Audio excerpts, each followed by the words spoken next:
Ani odaadhaan booda gara caffee dongoraatti deema. Caffee dongoraatti seera afaan saaquu amma akka tuulamaatitti jechuudha. Tuulamata hambaa odaa nabeetti irratti jiru kana hambaa kanatti hafeetoo gaggeessaa jira waan ta'eef akka tuulamaatitti kan agarree odaa nabeetiin booda caffee dongoraatti kan deemamu. Caffee dongoraatti seera afaan saaquu jedhu. Seerumaaf achi ga'anii wanni jedhan. Garuu immoo seenaa duubaa yoo dhageenyu caffee dongoraa suni araddaa warra abbaa muudati. Bakka abbaan muudaa warra marii galaan warri gosa odiitu turanidha jedhama. Seenaadhaan yoo dhageenyu jechuudha. Egaa warri abbaa muudaa achitti of kaltii kennuufi jechuudha. Warra wanna oduu caffeen gahiniin dura of kaltii fudhataniitu gara seera tumuutti deemu. Mee waa'ee caffee dongoraa akka tuulamaatitti kan jiru jechuudha. Hambaan kun egaa akka Oromoo waliigalaatti ta'uu danda'a. Garuu tuulamata hambaadhaan irratti hafe maleedha. Oromoon guutuun iyyuu isuma ta'a. Abbaan muudaa jechuudha bakki caffee bakki seerri gadaan odaadha egaa ka'ee booda dhaqee of kaltiitti fudhatu kun jechuudha. Warra marii galaan egaa warri marii galaan achi gara kibba Oromiyaa kanatti lola Habashoota sirna lagaa wajjiniin taasifamaa tureen gara madda walaabuutti galanii achi gara Booranaatti akka galan oduu seenaa akkasiitu jira. Garuu amma immoo gadaan tuulamaa waggaa odaa nabeetii ka'u caffee dongoraa dhaqaa bakka uumaan hin oolle uumaan hin hafinidhaa fi bakka abbaa muudaa qe'ee abbaa muudaa jechuudha. Akkas mee caffee dongoraa irratti wanni kanaan dura dookumantariiwwan hojjetaman akkasumas manguddoota jala deemuudhaan wanna hubatteerra wanni gabaabsinee namaaf himnu jiraate. Caffee dongorri kun amma odaa nabeetirraa gara galaan kanatti siqeeti. Koraa maaraan bakkee jedhanitti dhaaba sana haayiweeyidhaa fi gaarri xiqqoon takka hin jirtu gara Finfinnee irraa gara Bishooftuu deema. Haayiweeyii Adaamaa deemaa jiru. Adaamaa deemurraa caffeen tokko jirti. Caffeen sun waan si ajaa'ibu haga kaaree afurirra hin caaltu lafti sun bishaan. Hamma sanarras bishaan sun hin dabalu gannas hin dabalu bonas hin hir'atu ammuma sana caffee taatetiin jirti. Bonaa ganna jirti. Bonaa gannattu jirti. Ammayyuu jirti. Ammayyuu jirti. Xabala jaanii tarra koraa maarame jaanii irra dura kora gadaatiitti irra ta'a. Kora gadaatiitti irra ta'a. Kora gadaatiitti ta'a. Kora siin jedhee miti ree. Kora gadaatiitti irra ta'a. Bakkee sanatti maaltu teessiti? Kora jechuun amma Oromoon korma wanni jedha beektee kormi hin koraa miti ree. Oromtichi kun madda walaabuuti. Abbaan Oromoo gaafa raada faana dhufanii Oromoon odaa nabeetitti dhalatee bakkeen dhalate sanii waddeechi ba'ee maal jaaniiti. Odaa nabeetitti dhalateeti. Caffee dongoraatti mooraanni sun dhaltee kormi walaabuu raada sana faana dhufe sun illee wanni achitti dhale raanni sun achitti dhalate. Oromtichi odaa nabeetitti dhalate. Haati Oromoo dongora kana caffee kana dhufan bakkee sanatti ilma qabatte. Abbaan mee ilma kiyya natti agarsiisii jedhaani argaa malee nagartuu jetteen jedhan. Argaa jechuun daa'imaaf amma argaa waan kennanii maalan argaa kennaree jennaani maal argaa kennitaaf jennaan korma edda dhalate kana haa ta'u ilmi koo korma haa ta'u fincaan isaa fincaan kormaa haa ta'u jedhee korma sana kenne. Horiin gaafa sana dhalate suni korma ta'ee fincaan isaa fincaan kormaa ta'ee biyya waliin haa ga'u jedha. Kanaaf Oromoon gootummaatti illee kormaan illee wanni jedhu. Inni korma ta'ee korma sana kenneef korma san toore. Kormi immoo abbaa isaa ta'ee gaana walaabuu kaasanii wajjin dhufe suni gaafasuma yeroo kormaa laalee deemee jedhan. Inuma fiigaa amma kormi yoo waa ari'u calma jedhuma fiigaa miti hin deebisne ka Oromoon laa korma hoddata. Bakkeen amma wanni jedhamu Oromoon lafoonni hodaa kun hunduu bakka kormi ciise. Odaa Hamdee Qilxuu Gachii Awwaas Malkaa Dubbisaa kun hunduu bakki Oromoon laalitiin jiraatu bakka kormi ciise bakki lafa jireenya illee godhata. Kormi suni yeroo kormaa laaleetee deemee jedhan. Kanaaf amma yeroo kormaan gabbarama. Maqaan isaatu yeroo kormaati. Yeroo kormaa yeroo sammuu sariiti jedhan. Kormi kun koraa miti korma goota. Goonni immoo goota jechuun goonni isa dhumaa goonni ulaagaaleen goota goonni sariitii kaabata beekte. Yeroo gubbaarra sammuun sariiti. Yeroo sammuu sariiti muka sariitii jedhutu maqaa. Kanaaf bakkee sanatti haati Oromootillee xurii miichattee jedhamee dongora. Jaa amma kaalaalee. Lafti sunillee achumaan lalisteetuma bakka ishiin teechisantu caffeete har'allee laliseeti lafe. har'a jarri koraa maaram jedhanii xaballi irratti beekanii waan cubbuu biraan irratti haa hojjetan malee. Kanaaf iyyuu achitti seera sana hooda sanaaf afaan saaqan lafti sun lafa guddoodha seenaan isaa bal'aadha yeroo biraatti deebi'uu dandeenya. Achitti seera sana afaan saaqanii raawwatanii fi caffee dongoraa caffeetumaa kan jedhamu dhaqan. Achi immoo caffee sana immoo handoodiitu jira. Waluma cina walitti dhiyoodha. Walirraa fagoodha. Xiqqoo haga gamarratti ceeta. Daandii bishooftuu deemu irraa gamatti ceeta. Gara gaara furiitti. Gara gaara furiitti achi ceeta. Achi jira. Achitti seera sana tumatanii hoggaatti immoo eega seera sana biyyaa labsanii booda immoo hoggaatti immoo gimgamaas deebi'an. Eessa dhufan? Ujuba Tuulamaa dhufan.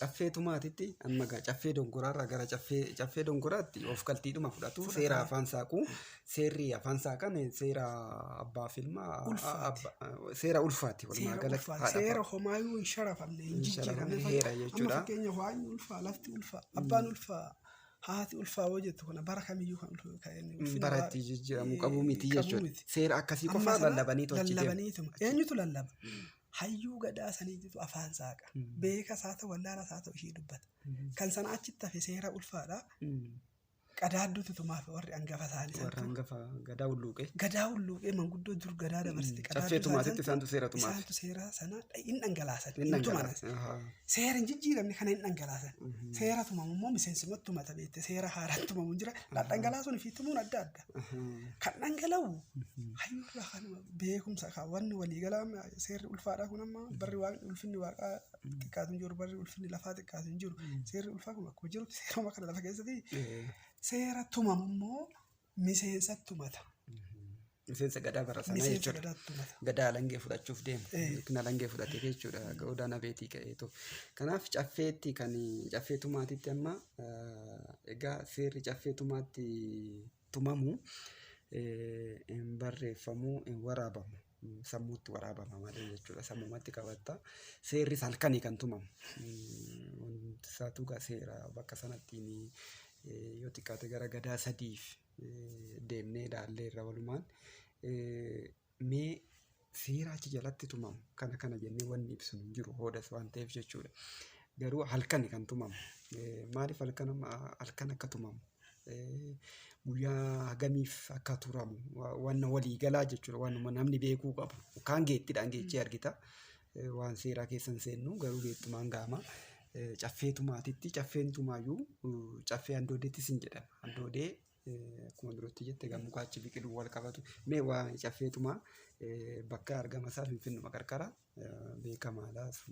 Gara furiitti gabsigee gara daandii bishooftuu deemurraa harka mirgaatti irratti argama. Caffeen dongoraa daandii bishooftuu deemurraa harka bitaa irratti argama. Bakka koraa maaramii jenne san argamni isaanii akkasi. Caffee tumaa mee akkamittiin ibsuu dandeenya caffeen tumaa maal yoo jedhee bakka jechuun waan achitti ta'u seeratti tumama. Amma seerri kun beektaa seerri hasaasa malkaa irratti beektaa malkaan kan boorantichaati yaa beekte booranticha jedhamu kun amma boorana ayyaanni booranticha jedhamu kun illee boorantichi kun wacan jaalatu bakka ayyaana boorantichaatti wanni jedhani ittillee sirbanii maalillee jaani callisanii raawwatanii meditation isa jedhamu sanin. Meditationidhaan wanni yaada keessa saabbattee callisaan goota. Malkaadha beektaa laga cinaadha. Lagni Aqaaqitti achumaan jira caffeen isa achuma jirti. Amma wacan jaalatu wanni sun. Seera jechuun hasaasa. Foolleen inni akkama warri foollee nama yeroo baay'ee sirbumaaf fudhatti miti. Gadaan dhaqee odaa jalaa ka'ee ta'u odaa jalatti sirban isin taphatanis maaliin jedhanii wacamas akka barbaadama hasaa dubbii jira. Caffee tumaa gee bakkee seeraa sana geenyaan cal jedhee hasaasa seerri hasaasa. Kanaaf gaafa seerri sun yoom tumama kara sa'aatii 6tti halkan walakkaa gaafa ta'u gaafa namni rafu sa'a namni rabatee wanni hunduu cal jedhu tuman. Yoo sana namni illee hoora fittiin kaasan. Namni 3,000 deemee ta'u namni 3 qabte yookaan namni hammite namni 300 afur danda'a. Nama 300 keessa namni 1-2 sirriitti qalbeeffachuu danda'a.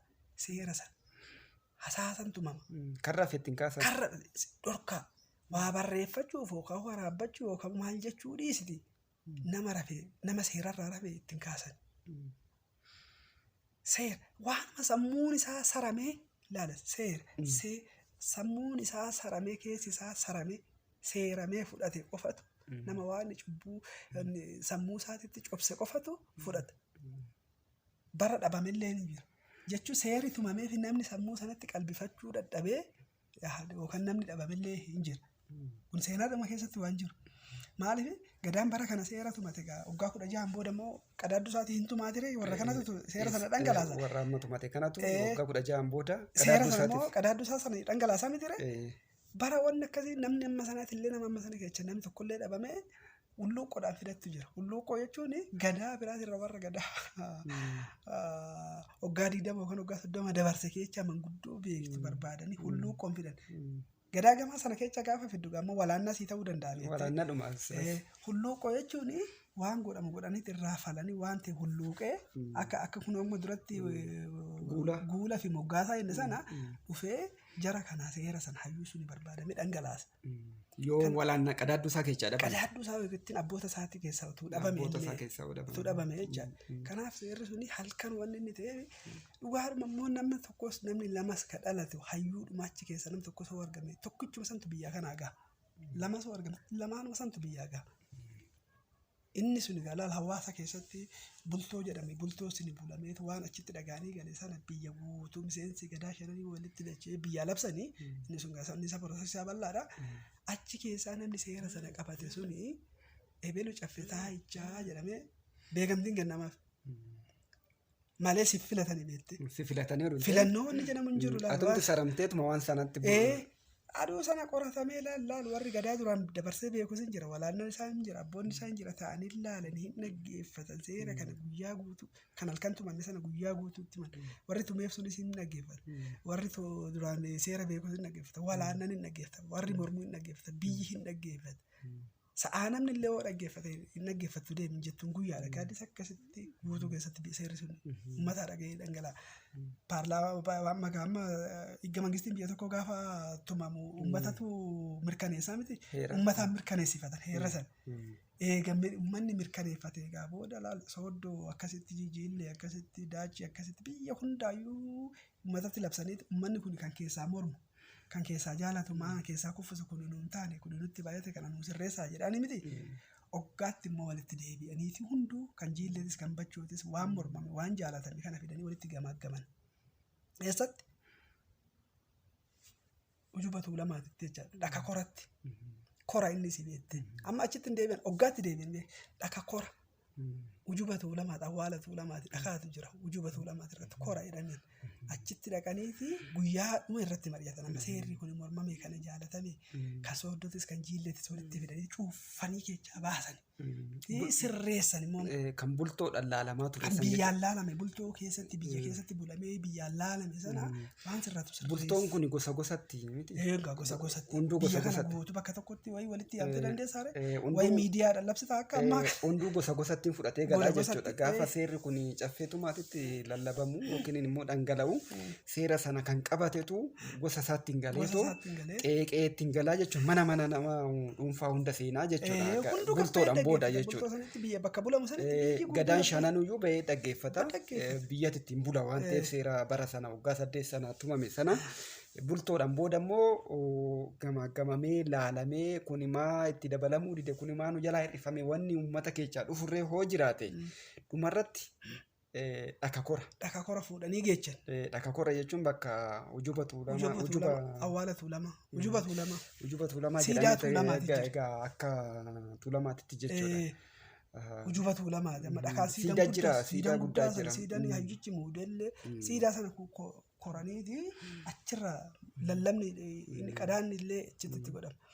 Guyyaa kalaa amma guyyuma lama walitti deebi'anii dhaka kora sanitti yookaan ujuba tuulamaa sanitti kan sooddoo kan jiillee kan daachii kan oboo maaliin kun walitti inni jaaniiti waan biyyi morme sun jiraa miti bakka tokkotti immoo walitti fidanii akka biyyaa ta'utti immoo sirreessan. Dhaka kora kanatti. Dhaka kora kanatti sirreessan. Guyyaa sanarra waliin ammas immoo halkan immoo hin ta'an icitiidhaan. Hin ta'an icitii mati humatti ta'an halkan qixxee ta'an ammas. Miseensuma dhaqa. Miseensuma dhaqa laala ammas hin ta'an. Seeratu turmamaa beekin laala immoo ammas seerri kun seerri waan biyyi guutuun beekuu qabu. Saayinsii dhaqa laala waan seera ajaa'ibaa. Otuma dhageechallee afaan isaa siin galu dhaggeeffachaan ture ammaan afaan isaa siin galu. jechoonni isaati jechoonni isaati jechootuma afaan oromootu hin hiikkatu dandeesseetuma seera sana. kan akka koratteetu Akka koratti tumamu san laaluun immoo biyyaaf hin himamu beeku. kan caffeetti tumamu irratti dabalataan Dabalataan seerri sun achi sandoodee jira beekte handoodee sun immoo gaara gubbaa waan taatee handoodee sun mataan gubaadha gubattuudha. Handoodee mataa gubaa seera gulummaa lubaa jedhan. Laalas lubni waan keessatti akka gulummaatitti ilaalu waan iccitii seensi addaa tokko hin qabatu. Handoodee mataa gubaa seera gulummaa lubaa. Seera nama surree fudhatu seera dhaalaa jechaadha. Seera iccitii hedduu nama akkasumatti gaafa seerri sun sii galu nama akkamatti ijumaan laalte fuula isaa kana laaltee nama hin beekte. Nama hin dhaalle nama maal hin taane nama maal wanni hin jaalle nama mudoo qabu nama hayyuu ta'ullee akkanumatti illee ilaalanii hin beekan gaafa iccitii sana seera jechi sunis wanni isaan jedha sun sii galu nama waraana danda'u nama maalii ta'u. Halkan kunis. Halkan tumama kaa'e. Halkan Akkuma tumama. caffee tumaata sanatti jechuudha. Halkan sana tumameetu afaan isaatu koodiin isaatu addaas hin jedhaan. Kanaaf amma parama surree amma namni yoo dhaalu dhaala surree nama dhaalchisanii miti. Ebelu dhaala ebelu haa ta'u jedhaniituma seera nama hayyuu barbaadanii fidan. Akka korri finfinnuma ta'eera amma akkaataa amma jiru kanaan yoo bakkee isaa xiqqoo ishii yaada isaa bakka sanaa ibsuu barbaachise finfinnee moo jala wanni itti kaa'ameera amma kunneen manneen adda addaa irratti ijaarame garuu siidaan sun ni jira bakki sunirree hoolli isaatirree gadaan hunduyyuu haga ammaatti addaan hin cinne ittuma fufeetti raawwataa jiru. Bakka gadaa seera isaa itti mirkaneeffate itti bulchu jechuudha. Dhaka korri kun egaa caffeetti tumamee hoggaatti jechuudha. Hoggaa tokko kana keessattiin seerri caffeetti tumame sun hanga dhaka koran odoo hin ga'iin jidduu sana keessatti seeronni caffeedha akkamitti ilaalamu hin mirkanoofne. An darbee ilaalamamoo warra langee fudhatee haaraa galee kanaan ilaalamamoo akkam ta'a hin mirkanoofne hoggaa tokko kana jidduutti.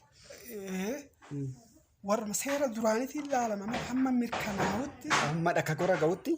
Sanumaan ilaalama seera duriitiin ilaalama. Ayyee kanuma fakkaata sagantaan keenna yeroo bira bal'inaan itti deebinaan of galchaa nagaa ta'a.